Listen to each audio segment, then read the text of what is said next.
Hey folks, if you're using long lenses, whether it's for portraits or wildlife or sports, the longer you use it, the more you're going to need some kind of support system to be able to keep getting the best possible shots. In this video, I'm going to run you through the options of using a monopod, a regular ball head tripod, or a gimbal tripod, running you through the pros and cons of each so that you can think about what's going to work best for your style of shooting. This video is sponsored by Patreon Uncut, my behind the scenes access where you can join me on my different photo shoots, whether it's safari, wildlife, or more often than not, boudoir portraiture. You get to see the whole process uncensored and uncut as if you were there in the room with us. Check it out, full details below. First up, let's talk through monopods. Now, these are a great option when you may be considering, do I really want to take any kind of support system at all? The first pro of these guys is they're small and light. Comparing them to any of the other options, much lighter to pack into your backpack, and it makes it overall more likely that you're going to take it out. So that in itself is a really big plus. Second pro, they're fast. They're fast to set up and they're fast to adjust. Only having the one column, you just set it to the height you want without even necessarily having to take your eye away from the camera. You can lift it up or drop it down. It means that you can really quickly make adjustments on the go. The ones that have an adjustable head give you even more options. More options does mean more complexity, but it also means finer control on your shooting. Third would be stability. It gives you an obvious stability on vertical axis. It does give you some on the side to side, and depending on how you're using it, you can tilt just by using, your hands to move it around, or again, the head can give you that extra option. And you can easily just turn it on the spot using the foot on the ground to be able to work with it for panning style shots. And lastly, I would say just it helps with fatigue because right now I'm not having to hold this 3.5 kilo kit. I can just put it on the monopod, and then as long as I have a grip on the monopod or put my wrist strap on, I can, not be wearing out my shoulders if I were actually holding it. But that does also lead into the first of the cons. It doesn't have nearly the same stability or the same fatigue prevention. If I had it on a tripod, for example, I can totally let go and know that the camera's going to stay there safe. Here, I still need to keep a hand on it. And in terms of stability, you can see it still is able to move on most of the axes. It's just that it's holding it at the distance that I've set off the ground. So it doesn't give you as much stability as either of the other options. Another con, only having the one point of contact with the ground means shooting on uneven or sloping terrain is less convenient. You might find that your feet are at funny angles and that this is at a different height.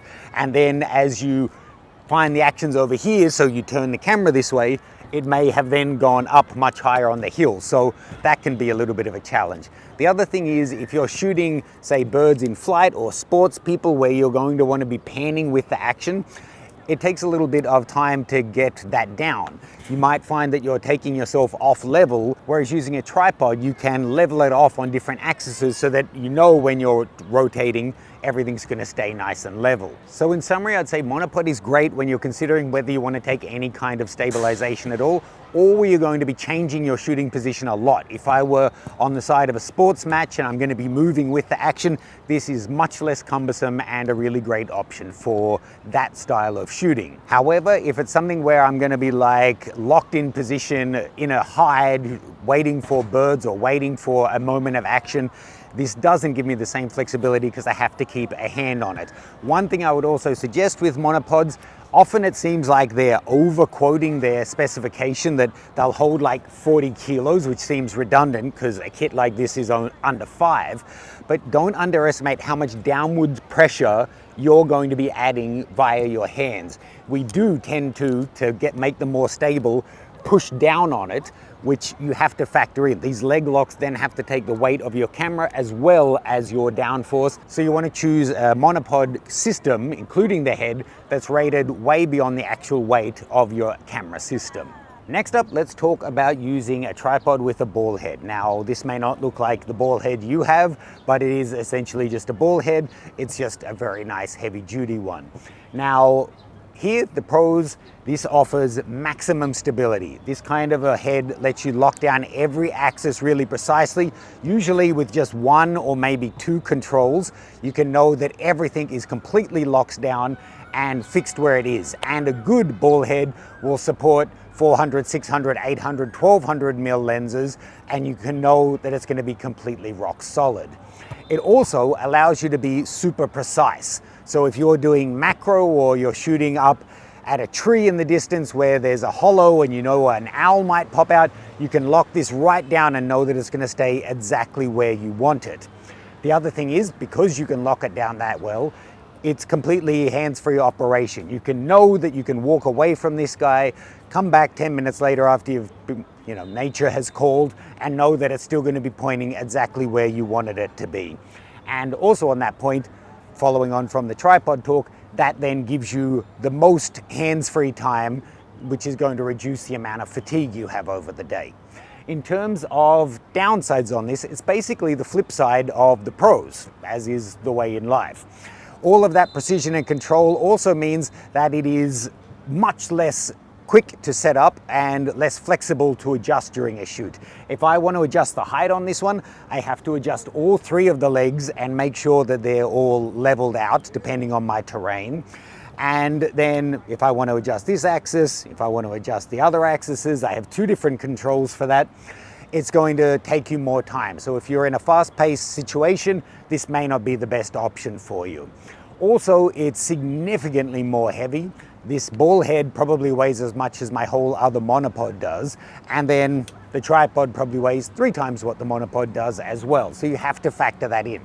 The other thing is, whilst this is great for precision work, it's really not ideal for tracking subjects.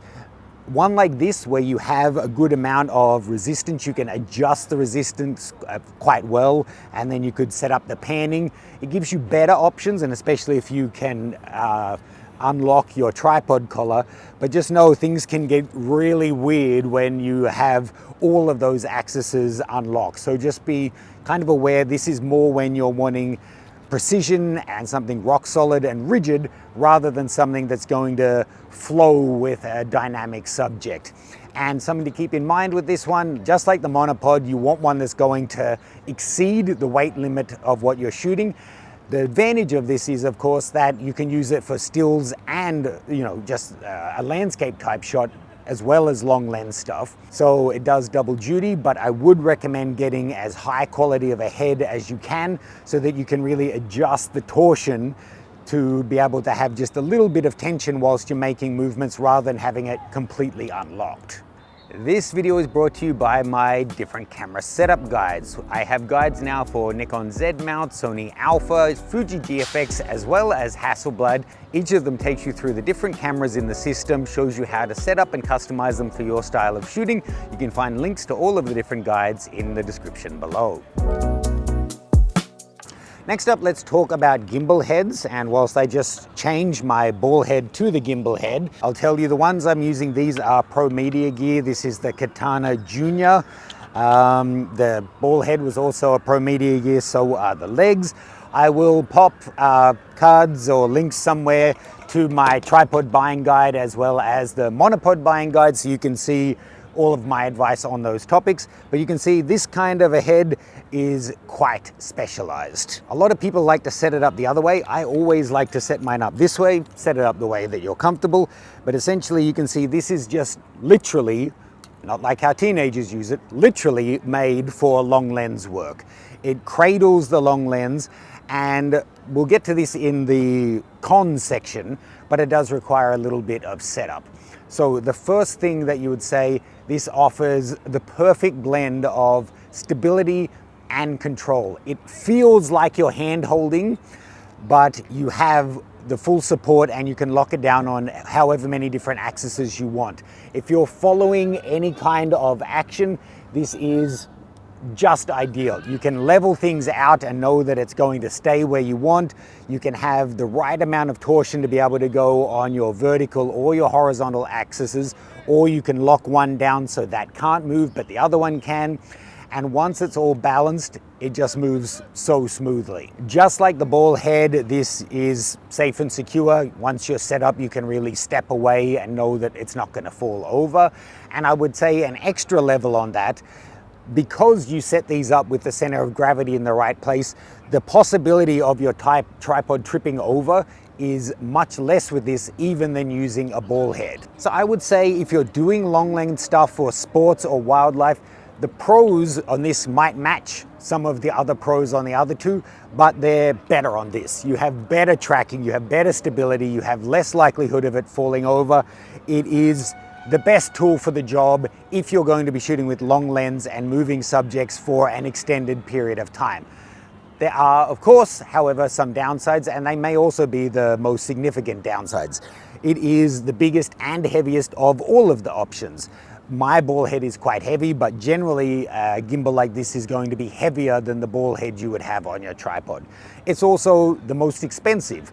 This gimbal costs more than most people's tripod, let alone, you know, the fact that you still need legs to go with it.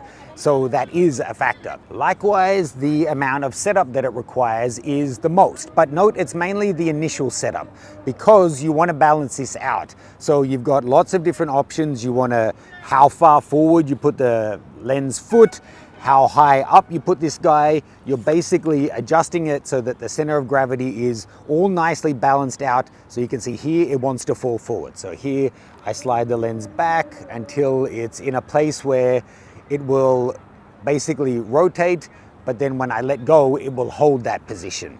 So it takes a little minute to set it up, but once it is set up for this camera lens combo, then it's right. But still, if you want to move position, you need to adjust all of the legs, unlike a monopod. Another potential downside is it's very specialized. You know, it's perfect for shooting birds, wildlife, sports, but it's kind of overkill if you're in the studio shooting portraits to do all of these adjustments for a subject that's hardly going to move. It's probably more than you need. So that's our 3 different options there. Now, before I run through a quick conclusion, if you haven't already, do check out those setup guides. As you can also check out Patreon Uncut. Full details are below. I'll also have links to my individual tripod and monopod buying guides. Now, just to recap all of that, monopod, great option if you don't want to spend too much money, you want something light and quick and easy to move around, and you're not going to be shooting anything that's kind of fixed in location for extended periods of time. It's kind of just to save you the fatigue and give you some support as opposed to hand holding. Great option. Ball head, if you're shooting with bigger lenses, you want maximum stability, maximum precision, you're not shooting anything that's going to be moving too fast, that can be a great option. Also great because you probably already own a tripod with a ball head. And finally, the most specialized option if you're going to be using, well, really any lenses, but it's great for bigger lenses, and you're going to be shooting subjects that are moving and for extended periods of time, you really can't go wrong with the gimbal head. Just be aware that you're going to be adding several $100s, or basically doubling the price of your tripod to add one of these heads. But if you're shooting multiple times a year, or you're going on a once-in-a-lifetime trip to shoot wildlife on safari or birds in the Galapagos or something, really worth the investment. Check out all the details below. A lot of my links are in the link tree. Hope I'll see you on my future travels. I've got a trip to Bhutan coming up really soon. Let me know any questions you have. I'm going to go drink something because I'm losing my voice. I hope you found this useful.